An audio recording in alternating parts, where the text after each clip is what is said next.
जिंदगी में असली सुखी कौन सा व्यक्ति है, इस विषय पर गौतम बुद्ध की बेहद ही प्रसिद्ध कहानी की शुरुआत करते हैं।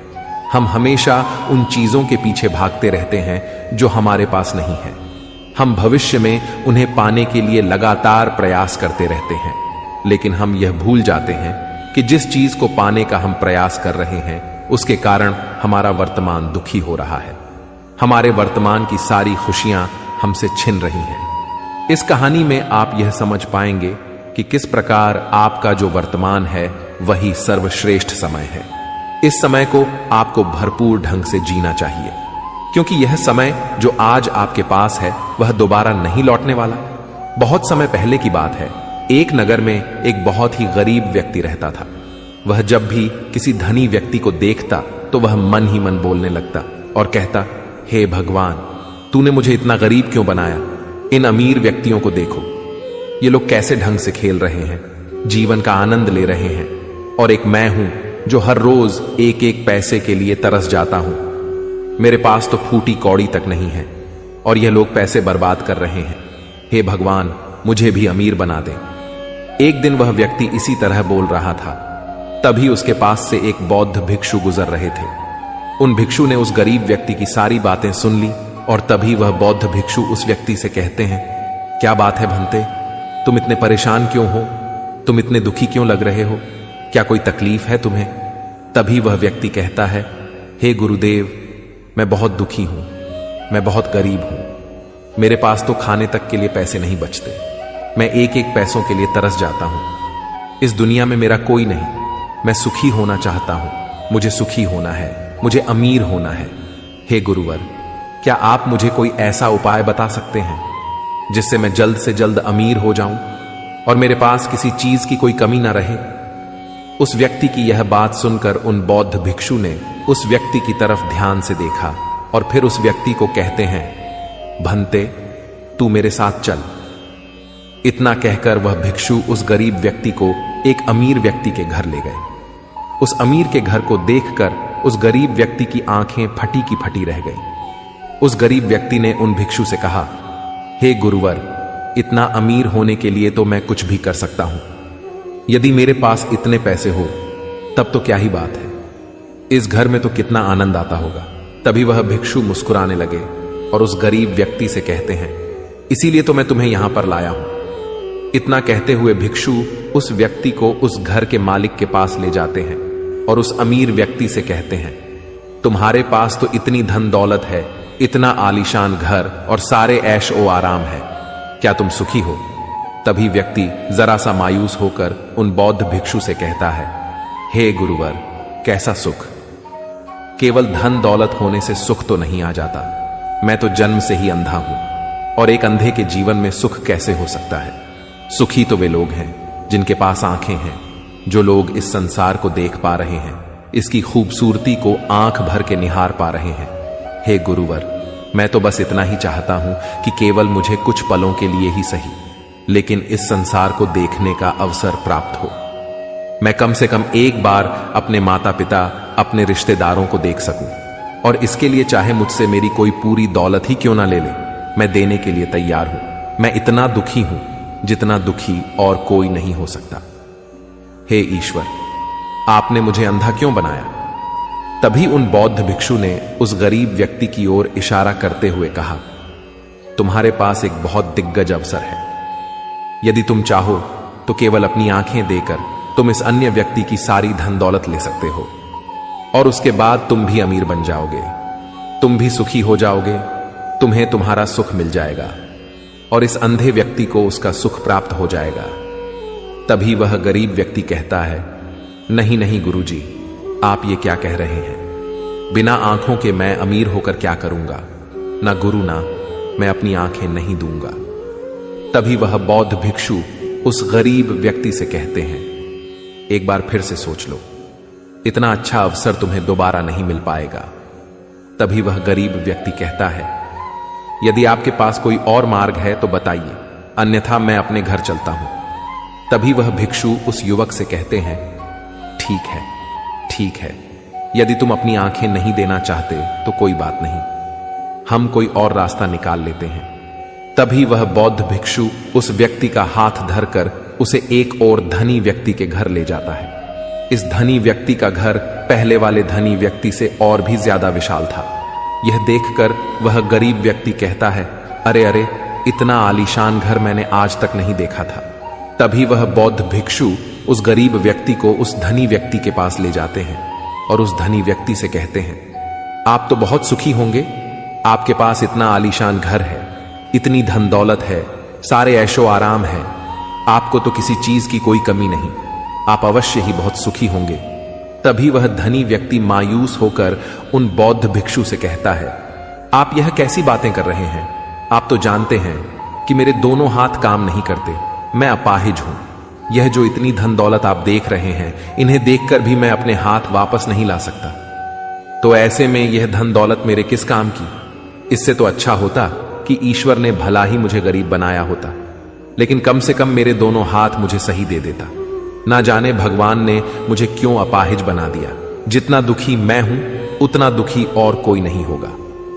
तभी एक बार फिर उन बौद्ध भिक्षु ने उस गरीब व्यक्ति की ओर इशारा करते हुए कहा, भंते, तुम्हारे पास एक और मौका है। यदि तुम चाहो तो अपने दोनों हाथ देकर इस अमीर व्यक्ति की सारी धन दौलत ले सकते हो। क्या कहते हो? क्या तुम तैयार हो? और अब की बार तो तुम्हें आंखें भी नहीं देनी होगी, तुम्हारी आंखें तुम्हारे साथ ही रहेंगी। तभी वह गरीब व्यक्ति उन बौद्ध भिक्षु से कहता है, अरे महाराज, आप ये क्या कह रहे हैं? एक अपाहिज होकर मैं इस धन दौलत का क्या करूंगा? क्या आपके पास कोई ऐसा अमीर व्यक्ति नहीं है जिसका पूरा शरीर भी स्वस्थ हो और उसके पास बेशुमार धन दौलत भी हो? तभी वह बौद्ध भिक्षु उस व्यक्ति का हाथ धर करके उसे तीसरे अमीर व्यक्ति के पास ले जाते हैं। उस अमीर व्यक्ति के पास उसका अपना महल था। यह देखकर वह गरीब व्यक्ति उन बौद्ध भिक्षु से कहता है, हे गुरुवर, ये तो अवश्य ही बहुत सुखी होगा। इसके पास तो इतना आलीशान महल है, इसके पास तो इतनी सारी धन दौलत है, ये अवश्य ही बहुत खुश रहते होंगे, इनका जीवन तो आनंद में होगा। तभी वह बौद्ध भिक्षु उस गरीब व्यक्ति को उस धनी व्यक्ति के पास ले जाते हैं और फिर उस धनी व्यक्ति से कहते हैं, आप तो अवश्य ही खुश रहते होंगे, क्योंकि आपके पास इतना आलीशान महल है, इतनी सारी धन दौलत है, आपके पास तो सारी सुख सुविधाएं भी हैं, आपका जीवन तो आनंद में बीतता होगा। इसके जवाब में वह अमीर व्यक्ति कहता है, हे गुरुवर, कैसा आनंद! मुझ जैसा दुखी इस दुनिया में और कोई नहीं होगा। मैं आज बहुत दर्द में हूं। मेरी पत्नी ने मुझे धोखा दे दिया है, वह किसी और से प्रेम करती है जो मुझसे भी अमीर है। आज मुझे समझ आया कि यह धन दौलत कभी किसी को सुख दुख नहीं दे सकती, और जब मन में दुख हो तो यह धन दौलत किस काम की? मुझसे सुखी तो वह गरीब इंसान होगा जिसकी पत्नी कम से कम उसके साथ तो है, वो उसके साथ वफादार तो है। आज मैंने तय कर लिया है कि मैं अपनी पत्नी और उसके प्रेमी की हत्या कर दूंगा। यह सुनकर वह भिक्षु उस अमीर व्यक्ति से कहते हैं, इससे पहले कि तुम ऐसा कदम उठाओ, कम से कम मुझे भोजन तो करवा दो। जाओ और भोजन की व्यवस्था करो, और साथ में कुछ कांच के टुकड़े भी ले आना। वह धनी व्यक्ति सभी साधु संतों का बहुत आदर करता था, इसलिए वह उन बौद्ध भिक्षुओं की बात मान जाता है। लेकिन वह यह नहीं समझ पाता कि आखिर उन बौद्ध भिक्षु ने खाने के साथ कांच के टुकड़े क्यों मंगवाए हैं।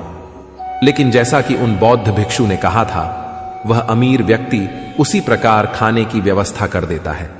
वह भोजन के साथ कुछ कांच के टुकड़े लेकर उन बौद्ध भिक्षु के पास पहुंचता है। तभी वह बौद्ध भिक्षु, वह गरीब व्यक्ति और वह धनी व्यक्ति तीनों एक साथ भोजन करने बैठते हैं, और उसी समय बौद्ध भिक्षु कुछ कांच के टुकड़े उठाकर उस अमीर व्यक्ति के भोजन में मिला देते हैं और उससे कहते हैं, लो, अब तुम इसे खा सकते हो। वह अमीर व्यक्ति अचंभित हो गया और उन बौद्ध भिक्षु से कहता है, हे गुरुवर, आप यह क्या कह रहे हैं? इस खाने में तो कांच के टुकड़े आपने मिलाए हैं, इस भोजन को मैं कैसे खा सकता हूं? यदि यह भोजन मैं करूंगा तो इससे मुझे बहुत तकलीफ होगी और हो सकता है कि मेरी मृत्यु भी हो जाए। तभी वह भिक्षु मुस्कुराने लगे और उस अमीर व्यक्ति से कहते हैं, तुम्हें यह बात तो समझ में आ गई, लेकिन तुम्हें यह बात नहीं समझ में आती कि अगर इस भोजन को खाना है तो इस भोजन के कांच के टुकड़ों को तुम्हें निकालकर अलग करना ही होगा, तभी यह भोजन तुम्हारे खाने योग्य बनेगा। और तब यह भोजन तुम्हें कोई तकलीफ नहीं देने वाला, बल्कि तुम्हें सुख ही प्रदान करेगा। इस पर वह अमीर व्यक्ति अचरज में उन बौद्ध भिक्षु से कहता है, हे गुरुवर, आखिर आप क्या कहना चाहते हैं?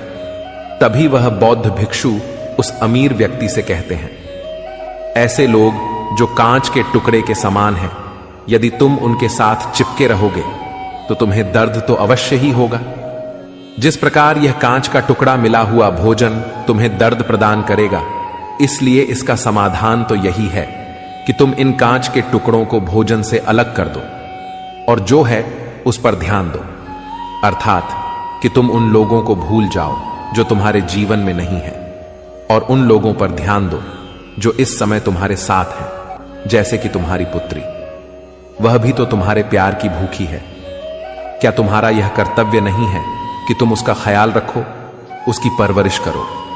आगे भिक्षु उस अमीर व्यक्ति से कहते हैं, सुख तो तुम्हारे पास ही है, बस इन कांच के टुकड़ों को, अर्थात अपनी पत्नी और उसके प्रेमी की हत्या करने का यह विचार अपने मन से निकाल दो, अन्यथा यह कांच के टुकड़ों से मिला हुआ भोजन के समान ही होगा और इसका परिणाम भी बहुत भयानक होगा।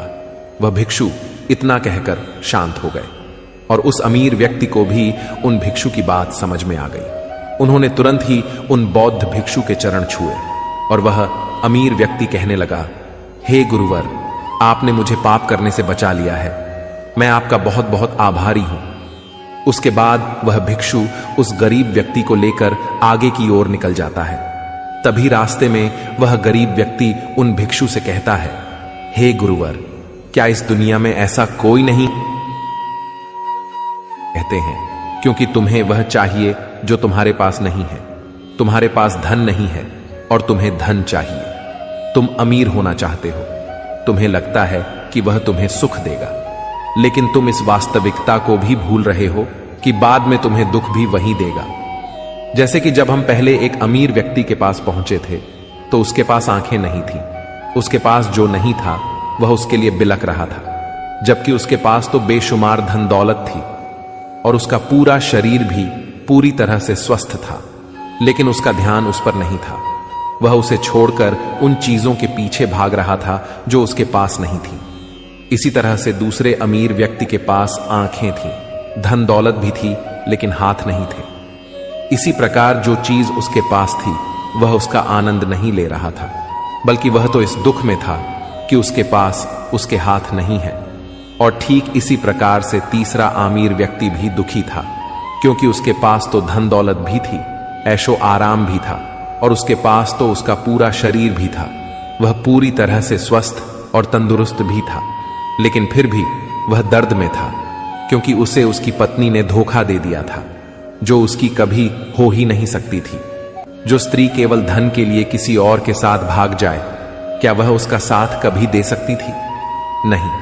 लेकिन उस अमीर व्यक्ति के पास जो था, अर्थात उसकी पुत्री, वह उसके बारे में सोच ही नहीं रहा था। आगे वह भिक्षु उस गरीब व्यक्ति से कहते हैं, अमीर गरीब होने से दुख और सुख का कोई मतलब नहीं होता। अमीर हो या गरीब, हमारे दुखी होने का एकमात्र कारण यही होता है कि हम हमेशा उन चीजों के पीछे भागते रहते हैं जो हमारे पास हैं ही नहीं, और जो वर्तमान में हमारे पास है हम उस पर ध्यान ही नहीं देते और ना ही उसका आनंद ले पाते हैं। हम तो केवल भविष्य में घूमते रहते हैं, भूतकाल में अटके रह जाते हैं, और यह सारी गलतियां हम वर्तमान की जमीन पर करते हैं। और यही कारण है कि तुम कभी आनंदित हो ही नहीं पाते, तुम कभी खुश नहीं रह पाते, क्योंकि जो आनंद का समय है, अर्थात वर्तमान का समय है, वह तो यूं ही नष्ट हो जाता है। तभी आगे वह भिक्षु उस गरीब व्यक्ति की ओर इशारा करते हुए कहते हैं, भंते, तुम मुझे यह बताओ, क्या तुम्हारे पास उन तीनों अमीर व्यक्तियों के दुखों में से कोई एक भी दुख है? तभी वह गरीब व्यक्ति सोच विचार कर उन भिक्षु से कहता है, नहीं, मेरे पास उन अमीर व्यक्तियों के दुख में से कोई भी दुख नहीं है। इस पर भिक्षु उस गरीब व्यक्ति से कहते हैं, तो फिर तुम दुखी क्यों हो? इसका जवाब देते हुए वह गरीब व्यक्ति उन भिक्षु से कहता है, हे गुरु, भले ही मैं उनके मुकाबले सुखी हूं, पर क्या धन कमाना या धन प्राप्त करने की इच्छा नहीं होनी चाहिए? क्या मुझे अपने वर्तमान को इसी तरह से स्वीकार कर लेना चाहिए? क्या मुझे हमेशा इसी तरह से गरीब रहना चाहिए? तभी भिक्षु दिल से मुस्कुराते हुए उस गरीब व्यक्ति से कहते हैं, वर्तमान में वर्तमान क्षण का आनंद लो।